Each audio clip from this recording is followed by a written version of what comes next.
고린도전서 5장 6절에서 13절입니다.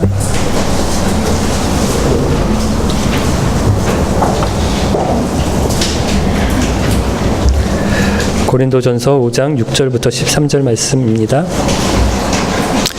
여러분이 자랑하는 것은 옳지 않습니다. 적은 양의 누룩이 반죽 덩어리 전체를 부풀게 한다는 속담을 알지 못하십니까?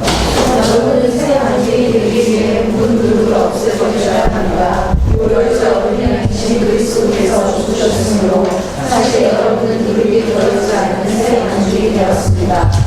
그러므로 악의와 악독으로 가득 찬 묵은 누룩이 아니라 성실함과 진리로 가득한 누룩이 들어있지 않은 빵으로 유월절을 지킵시다. 하나님 이 편지에 응하는 사람과 사귀지 말라고 썼습니다.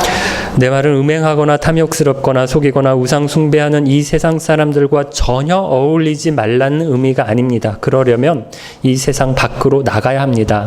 내가 지금 어울리지 말라고 쓴 것은 어떤 사람이 그리스도인이라고 말하면서 행하거나 하늘이거나 우상 숭배하거나 남을 모함하거나 술에 젖어 살거나 약탈하거나 한다면 그런 사람들과 어울리지 말라는 말입니다. 그런 사람들과는 음식도 같이 먹지 말라는 것입니다. 교회 밖에 있는 사람들을 심판하는 것이 내가 상관해야 할 일입니까? 여러분들이 심판해야 할 사람들은 교회 안에서 죄를 짓는 사람들이 아닙니까? 하나님께서는 교회 밖에 있는 사람들을 심판하실 것입니다. 여러분 중에서 악한 자를 쫓아내십시오. 고린도 교회에 있었던 첫 번째 문제는 분쟁이었고요. 두 번째 문제, 지난주부터 살펴보고 있는데 뭐예요? 음행입니다. 고린도 교회 형제 중에 계모와 같이 사는 사람이 있다는 소식을 들었어요. 이건 음란하기로 소문이 난 고린도 도시에 사는 안 믿는 사람들이 볼 때에도 흔치 않은 일이었거든요. 그런데 더 큰 문제가 두 가지였는데, 첫 번째, 고린도 교회가 이런 음행을 알고도 자만했다는 거예요. 대수롭지 않게 여겼어요. 은혜 받고 우리가 구원받았기 때문에 어떻게 살든 죄가 더 이상 문제가 되지 않는다 생각을 했던 거고요. 두 번째, 그래서 고린도 교회가 음행을 행한 사람을 쫓아내지 않았어요. 그냥 가만히 두었습니다. 아무렇지도 않은 것처럼 그냥 지나가고 대했다라는 거예요. 바울이 이것이 왜 문제인지를 누룩 비유를 통해서 말씀을 하는데, 누룩이 아주 적은 양이지만 그 누룩이 밀가루 반죽 전체를 부풀게 하잖아요. 죄가 우리에게도 그렇다라는 거예요. 아주 작은 죄라도 그것이 우리에게 들어와 있으면 그게 우리 자신에게 너무 큰 영향을 미친다라는 겁니다.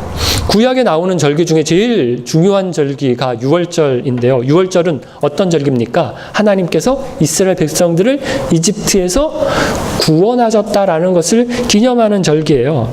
하나님께서 이집트에 10가지 재앙을 내리시는데 그 10가지 재앙 중에 마지막 10번째 재앙이 장자의 죽음. 처음 태어난 사람이든 짐승이든 하나님께서 다 죽이시겠다고 하세요. 하지만 하나님께서 이스라엘 백성들은 지켜주시려고 하시는데 어떻게 지켜주세요? 어린 양을 잡으라고 하고요. 그 양의 피를 문설주에 바르라고 하세요. 그러면 넘어가겠다. 그래서 유월절인 거예요. 그리고 또 말씀하시는데 누룩 없는 빵을 먹으라고 하시거든요. 하나님의 말씀대로 행한 이스라엘 사람들의 집은 안전하게 넘어갔어요. 재앙을 당하지 않았던 겁니다.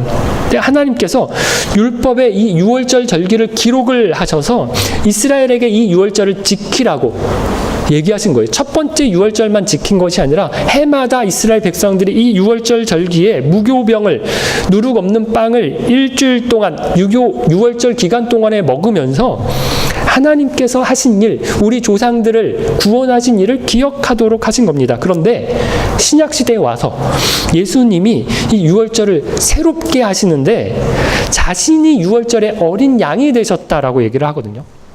이스라엘을 구원하기 위해서 바쳐진 그 어린 양의 피처럼 예수님이 우리를 구원하시기 위해서 십자가에서 대신 피를 흘려주신 거예요. 예수님이 십자가에 달리시고 피 흘려 돌아가신 날이 마침 무슨 절기예요? 유월절 절기입니다. 이게 우연이 된 것이 아니라 일부러 맞추신 건데요. 예수님이 6월절에 어린 양이 되신다라는 것을 가르쳐 주시기 위해서 이스라엘 백성들을 이집트에서 구원하셨던 것처럼 내가 예수님이 우리들을 죄와 사망에서 구원하신다라는 것을 보여주시기 위해서 6월절에 피를 흘리시고 돌아가신 겁니다. 그러므로 바울은 뭐라고 얘기하는가 하면 우리도 누룩을 없애라는 거예요. 예수님이 대신 우리를 위해서 죽어주심으로 우리가 누룩이 없는 깨끗한 사람들이 되었는데 누룩을 제해야 된다라는 거예요. 그런데 이제 6월절을 구약은 율법에 있기 때문에 6월절 규칙 때문에 지켰다라면 우리는 어떻게 지켜요? 우리를 위해서 죽어주신 어린 양 예수 그리스도 때문에, 그 구원의 은혜와 감격 때문에 누룩을 없애라는 겁니다. 여러분, 여기에 중요한 차이가 있는데, 구약은 율법에 있으니까 말씀을 지키고 계명을 지켰어요. 그런데 신약에 와서는 우리가 더 이상 율법을 가지고 말씀을 지키는 게 아니에요.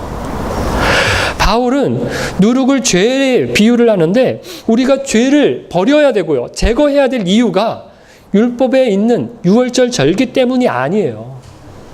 예수 그리스도의 십자가에서 죽어주신 은혜 때문에 죄를 버리라고 합니다. 순서가 중요한데, 율법을 잘 지키고 우리가 죄를 안 지었기 때문에 우리를 구원해 주신 게 아니에요. 구원을 이미 받았어요. 그 은혜 때문에 우리가 죄를 버려야 하는 겁니다. 그래서 제가 지난 주일에 저와 여러분이 죄와 싸워야 하는데 어떻게까지 싸워야 된다라고요? 피 흘리기까지 싸워야 된다라고 했어요. 작은 죄라도 우리 안에 들어오면요, 그게 우리를 무너뜨려요. 그래서 자만하지 말고 죄에 대한 대비를 지나칠 정도로 철저하게 하는 것이 맞다. 만반의 준비를 해야 된다라고 말씀드렸고요. 죄가 주는 유익이 있어요. 편하게 해주고, 돈을 더 벌게 해주고, 쾌락과 즐거움을 주고, 죄가 주는 유익이 있거든요. 거기에 넘어가지 말고 죄와 싸우시되 피 흘리기까지 싸우시는 저와 여러분 되시기를 바라고요. 누룩 비유는 개인적으로 적용할 수도 있지만 공동체에 적용할 수도 있어요. 그래서 작은 죄가 우리의 삶을 무너뜨리지만 작은 죄가 또 공동체 안에 들어올 때 그 공동체 전체를 무너뜨리게 되거든요. 그래서 여러분, 유대인의 랍비들이 레위기 성경을 해석하면서 이런 이야기를 하고 있는데요. 한 사람이 죄를 범하면 하나님께서 회중 전체를 진노하신다, 벌하신다라고 하면서 랍비 요하이라고 하는 사람이 이렇게 말을 했다라고 해요. 배 위에 사람들이 있는데 그 중에 한 사람이 자기가 있는 자리 밑을 송곳으로 이렇게 뚫기 시작을 했어요. 동료들이, 배에 같이 있는 사람들이 너 지금 뭐 하는 거냐 물으니까 이 사람이 내가 내 자리 밑을 뚫는데 너희들이 무슨 상관이냐 이렇게 대답했다라는 거예요. 그런데 물이 들어오면 어떻게 됩니까? 걔만 죽어요? 다 죽잖아요. 교회라는 공동체도 마찬가지라는 거죠. 함께 배에 탄 사람들인데, 저와 여러분이, 우리 공동체가 함께 한 배에 탄 사람들인데, 한 사람이 죄를 지으면 이게 그 사람한테만 문제가 되는 게 아니라 공동체 전체가 영향을 받는다는 거예요. 바울이 누룩 비유에서 말하는 것이 이 이야기입니다. 죄가 처음에 작아 보이지만 그 죄가 공동체 전체에 영향을 준다는 거예요. 그래서 누룩을 없애야 한다는 것입니다. 만만히 보지 말고, 자만하지 말고, 가만히 두고 보지 말고, 힘들지만 어렵지만 쫓아내는 노력을, 살을 깎는 뼈를 깎는 거죠. 뼈를 깎는 노력이 있어야 된다는 겁니다. 그래서 지난주에 교회에서 하는 징계인 권징에 대한 말씀을 드렸어요. 주일 저녁에 집에 가니까 아내도 그렇고 아이들도 질문이 많더라고요. 지난주 설교에 대한. 권징을 하는 건 좋은데 그러면 죄 지은 사람 다 쫓아내야 되느냐? 그러면 죄 안 지은 사람, 죄 없는 사람이 누가 있느냐? 요즘 시대가 어떤데 음행하는 사람들을 교회에서 다 쫓아내야 된다라고 한다면 교회에 남아있을 사람이 몇이나 되겠느냐? 이런 이야기를 했어요. 어떤가요? 죄 지은 사람이라고 다 쫓아낼 수는 없어요. 저도 그렇고 여러분도 죄 없지 않아요. 딱 보니까. 우리가 지난 주일에 죄에 대한 경각심을 가지고 죄와 싸우되 피 흘리기까지 싸워야 된다라는 말씀 들었지만 이 말씀대로 한 주간 동안 정말 하나도 죄에 지지 않고 싸워서 이기고 이 자리에 온 사람? 저도 없고 여러분도 아니고 우리가 다 죄를 지어요. 그렇다고 우리가 다 교회를 떠나자 이렇게 하지는 않거든요. 그럼 어떻게 교회에서 권징을 해야 하는가? 몇 가지 사례를 들면 저는 동성애는 죄라고 생각해요. 그렇다고 막 교회에서 대대적으로 거리에 나가서 피켓을 들고 동성애를 반대하고 하는 것은 별로 찬성하지는 않아요.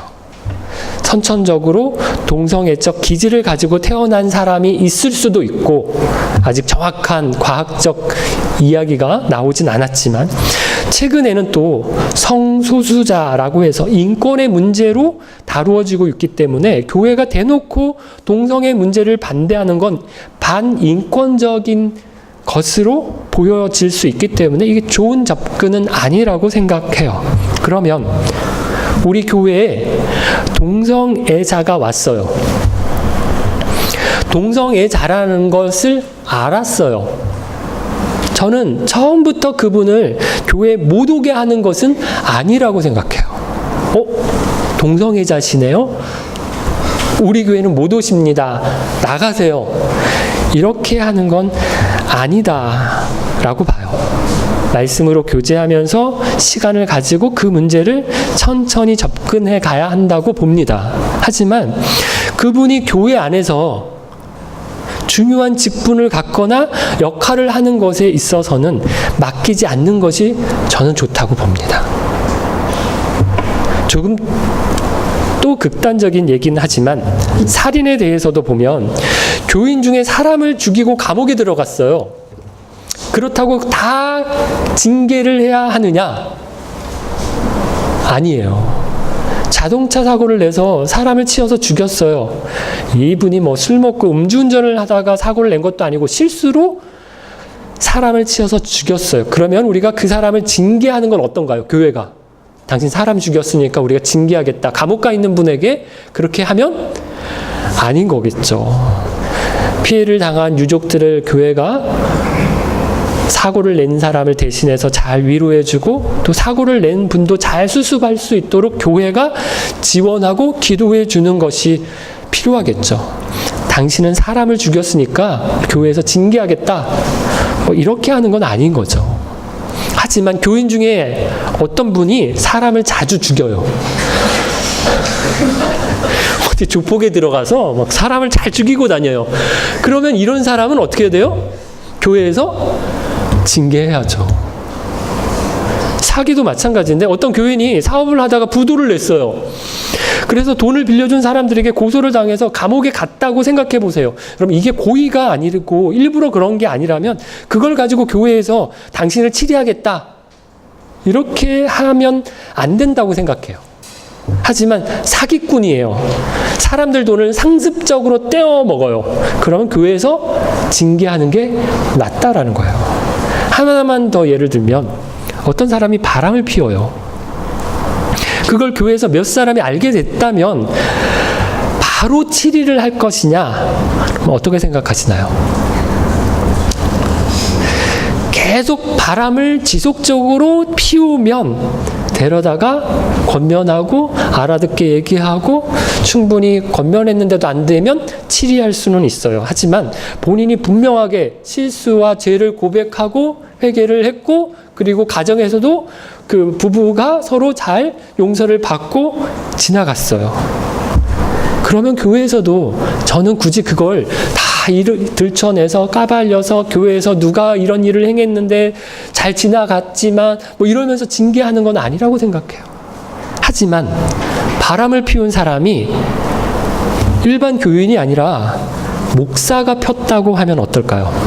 제가 바람을 피운 것을 교회에서 몇 분이 알게 됐어요. 제가 그분에게 회개를 하고 우리 와이프도 아내도 잘 용서를 안 해줄 것 같지만 이제 용서를 해줘서 넘어갔어요. 그렇다고 해도 어떻게 해야 돼요? 벌을 받아야 돼요.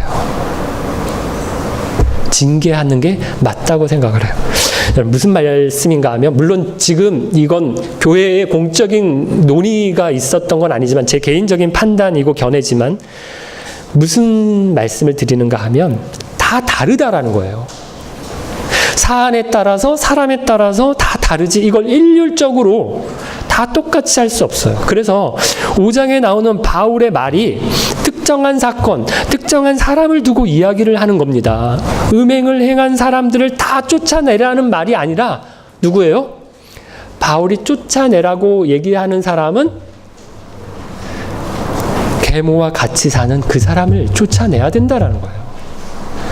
9절부터 나오는 말씀도 이런 오해에 대해서 바울이 이야기를 하는데 바울이 고린도 전서 말고 이전에도 고린도 교회 편지를 쓴 적이 있어요. 이 편지가 남아 있었다면 지금은 없어요. 그러면 아마 고린도 전전서가 되었을 텐데 네, 여러분 이 편지에서 고린도 전서 앞에 보낸 편지에서 바울이 음행한 사람과 사귀지 말라라는 말을 했어요. 그랬더니 고린도 교회 성도들 중에 어떻게 이해를 하는 사람이 있었는가 하면 믿는 사람이건 믿지 않는 사람이건 교회 안에 있는 사람이건 교회 밖에 있는 사람이건 음행하는 사람과는 아무하고도 어울리지 않아야 된다라는 말씀으로 이해를 한 사람들이 있었어요. 그럼 이들에게 바울이 뭐라고 얘기를 합니까? 10절입니다. 같이 읽어볼까요? 10절. 내 말은 음행하거나 탐욕스럽거나 속이거나 우상 숭배하는 이 세상 사람들과 전혀 어울리지 말라는 의미가 아닙니다. 그러려면 이 세상 밖으로 나가야 합니다. 믿지 않는 사람 중에 음행하는 사람, 탐욕스러운 사람, 속이는 사람, 우상 숭배하는 사람들이 있어요. 우리가 이런 사람들을 만나거든요. 그렇다고 이 사람은 이렇고 저 사람은 저렇고 하면서 우리가 안 만날 수 있나요? 그런 사람하고는 안 어울릴 수가 있나요? 아닙니다. 거래처 사람인데 손님으로 고객인데 당신 지난번에 보니까 술 먹고 아가씨랑 2차 가고 그러더라. 내가 너랑은 거래를 안 하겠다. 이러고요. 당신 저번에 나랑 와이프랑 나랑 같이 있을 때 당신 와이프랑 통화하는 거 들으니까 나랑 놀고 있으면서 야근하고 있다라고 얘기를 하더라. 너 거짓말하는. 너랑은 내가 이제 다시는 안 만나겠다. 뭐 이렇게 얘기하면 상대방이 굉장히 뭐 이런 또 이상하게 생각하겠죠. 믿는 사람 중에도 완전한 사람 없지만 안 믿는 사람 중에서는 더 없어요. 우리가 다 내 맘에 맞고 내가 다 좋은 사람만 만나서 어울리겠다 이렇게 하면 어떻게 된다라고요? 이러려고 하면 어떻게 된다라고요? 10절 바울은 뭐라고요? 이 세상 밖으로 나가야 한다라고 합니다. 불가능하다는 거예요. 이런 일이. 그럼 교회사에서도 보면 실제로 이렇게 살려고 했었던 사람들이 있는데요. 금욕주의적 수도원주의자들이에요. 이 사람들은요, 내가 하나님을 믿는데 예수 믿고 신앙생활하는 거 말고는 일체의 다른 생활은 다 악하다라고 생각을 했어요. 그래서 세상을 등지고 떠나서 사람들 있는 사회를 떠나서 사막으로 가고 광야로 가고 산으로 올라가서 수도원을 짓고 그런 사람들끼리 같이 사는 겁니다. 그래서 금욕적인 가능한 한 자신의 욕구를 억제하면서 적게 먹고 적게 즐기고 그러면서 뭐 하는 데만 오직 말씀 읽고 기도하는 일에만 힘쓰는 수도사들이 있었거든요.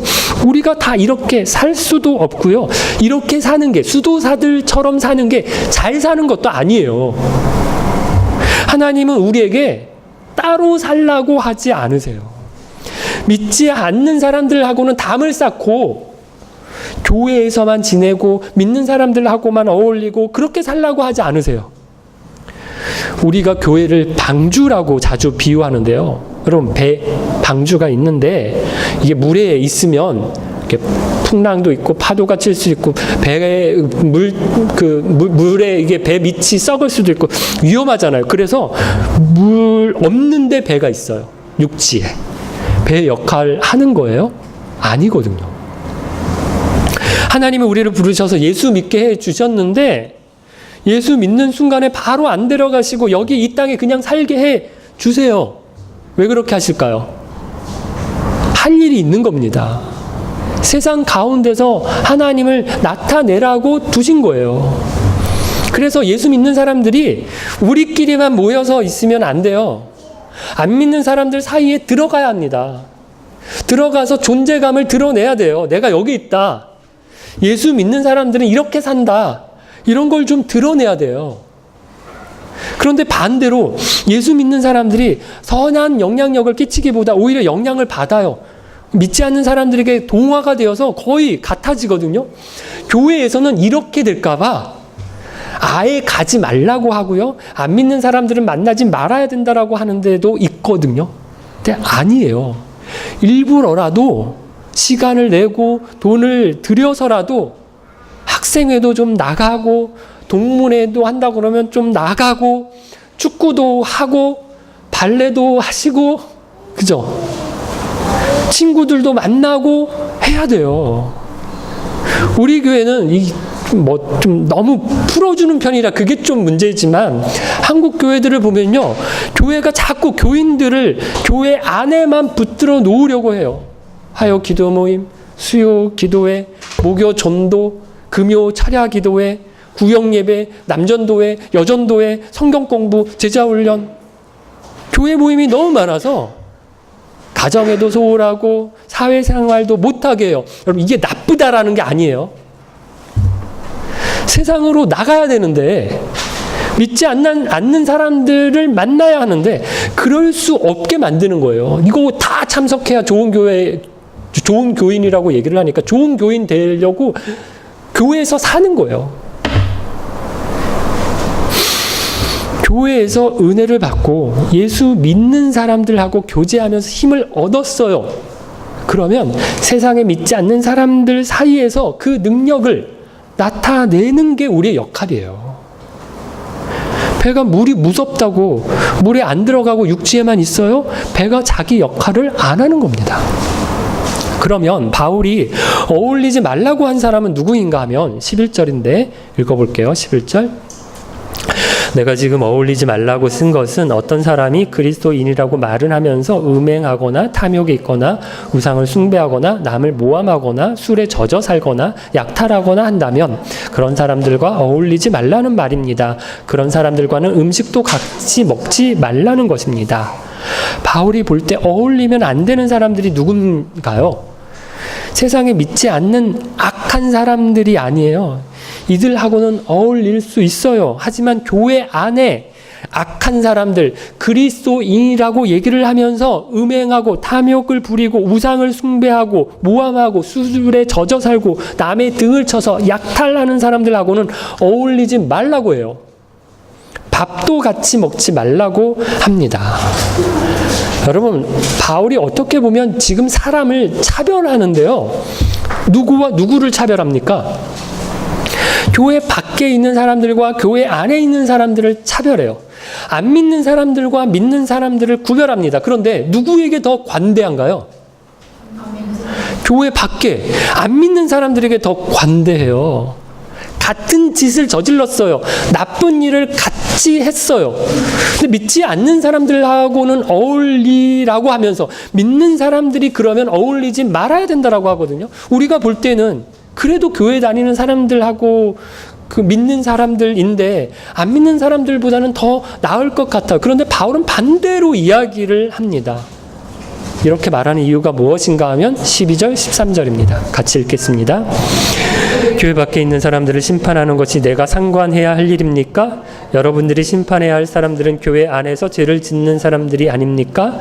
하나님께서는 교회 밖에 있는 사람들을 심판하실 것입니다. 여러분 중에서 악한 자를 쫓아내십시오. 교회 밖에 있는 사람들을 심판하시는 분은 하나님. 하나님께서는 나중에 그 사람들을 심판하실 거예요. 하지만 교회 안에 있는 사람들을 우리가 심판해야 되는데 나중이 아니라 지금 하라는 겁니다. 어떻게 심판해요?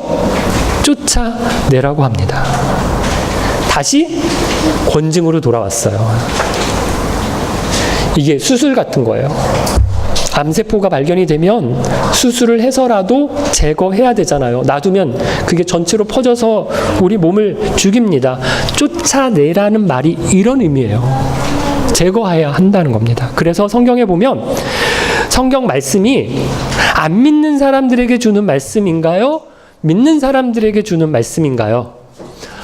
성경 말씀이 누구에게 더 많은 말씀을 할까요? 믿는 사람들입니다. 여러분, 선지자, 구약의 선지자들이 하나님의 말씀을 대언하는데 안 믿는 사람들에게 하나님의 말씀을 전하는 경우는 별로 없어요. 요나 선지자가 아시리아 니누에 있는 사람들, 안 믿는 사람들, 안 믿는 이방인들에게 가서 복음을 전하는 경우가 있지만 흔치 않아요. 대부분의 구약 성경에 나오는 말씀은 다 누구에게? 이스라엘 백성들에게 하시는 말씀입니다. 여러분, 신약 성경도 보면요, 사도들이 편지를 쓰는데 누구에게 편지를 써요? 고린도에 있는 교회 밖에 있는 사람들에게 편지 쓰는 게 아니에요. 누구에게 편지 써요? 고린도에 있는 교회 성도들에게 편지를 씁니다. 로마에 있는 교회 성도들에게 편지를 씁니다. 에베소에 있는 교회 성도들에게 편지를 씁니다. 다 믿는 사람들에게 쓰는 말씀이에요. 하나님의 1차적인 관심은 그래서 믿는 사람이에요. 믿는 사람들이 하나님의 말씀대로 바로 살아서 믿지 않는 사람들에게 하나님을 증거하도록 하셨어요. 하나님이 믿지 않는 사람들에게 직접 말씀하시기보다 믿는 사람들을 통해서 말씀하시려고 한 겁니다. 그러려면 우리가 똑바로 살아야 된다라는 거예요. 사랑하는 기쁜 가족 여러분, 세상이 참 악하고 음행이 거의 세상에 보편화되었어요. 강제적인 성폭력이 아니라면 성에 대해서 얼마든지 개방적이에요. 얼마든지 손쉽게 돈을 주고 성을 살 수 있고요. 남녀 사이에 연애하면 섹스하는 것이 당연한 시대예요. 결혼을 했는데 배우자가 저 때만 해도 처녀가 아니고 총각이 아니면 그게 들통나면 어떻게 하지라는 고민이 있었는데 요즘에는 반대래요. 성경험이 없으면 부끄러움이 된다라는 얘기죠. 그런데 교회에서는 여전히 혼전 순결을 이야기를 하고요. 성관계는 부부 사이에서만 해야 된다라고 가르쳐요. 그러면 이게 교회가 시대에 뒤처진 거고 언젠가 교회도 세상을 따라가야 하는 걸까요? 글쎄요, 저는 그렇게 보지 않아요. 세상과 교회는 달라야 합니다. 세상이 악한 건 당연해요. 문제는 믿는 사람이고요, 교회입니다. 얼핏 봐서는 구분이 안 돼요. 아니, 세상보다 더해요. 교회가 세상에 대해서 바른 길을 제시해야 되는데 너네들 이렇게 하면 안 된다라고 교회가 세상을 향하여 바른 길을 제시해야 되는데 오히려 세상이 교회를 향하여 꾸짖고 있어요. 방송에서, 언론을 통해서 연일 교회의 문제들을 들추고 지적을 합니다. 그런데 너희가 무슨 상관이냐? 우리는 우리대로 가겠다. 이렇게 교회가 밀어붙여요. 상관 않고 가요. 자기가 나왔다는 고등학교도 가짜고 박사 논문도 표절이고 목사 안수도 거짓이에요. 온통 거짓으로 포장해온 목사인데도 마치 자기가 한국교회 대표 목사인 것처럼 떵떵거리면서 목회를 하고 있어요.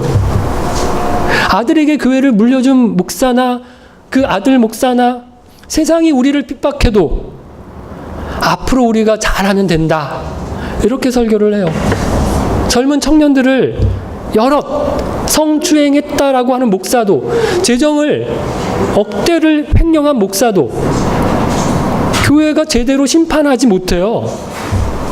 꾸짖지를 못해요. 쫓아내지 못하고 다 덮어주고 넘어가요. 그러니 교회가 우습게 된 겁니다. 세상이 교회를 비웃는 거예요. 예수 믿는 사람들은 안 믿는 사람들과 달라야 돼요. 교회는 세상과 달라야 합니다. 우리가 그런가요? 우리 기쁜 교회는 세상의 여느 모임과는 다른 그런 굉장히 특별한 모임이고 공동체입니까? 그냥 모여서 예배 한번 드리고 웃고 떠들고 그러다가 흩어지는 모임입니까? 아니면 정말 세상에서 볼 수 없는, 만날 수 없는 그런 공동체입니까? 자신과 우리 기쁜 공동체를 돌아보고 세상과 다른 공동체로 좀 세워져 가도록 저와 여러분이 함께 힘쓰시는 저와 여러분 되시기를 바랍니다. 같이 한번 찬양 드리겠습니다.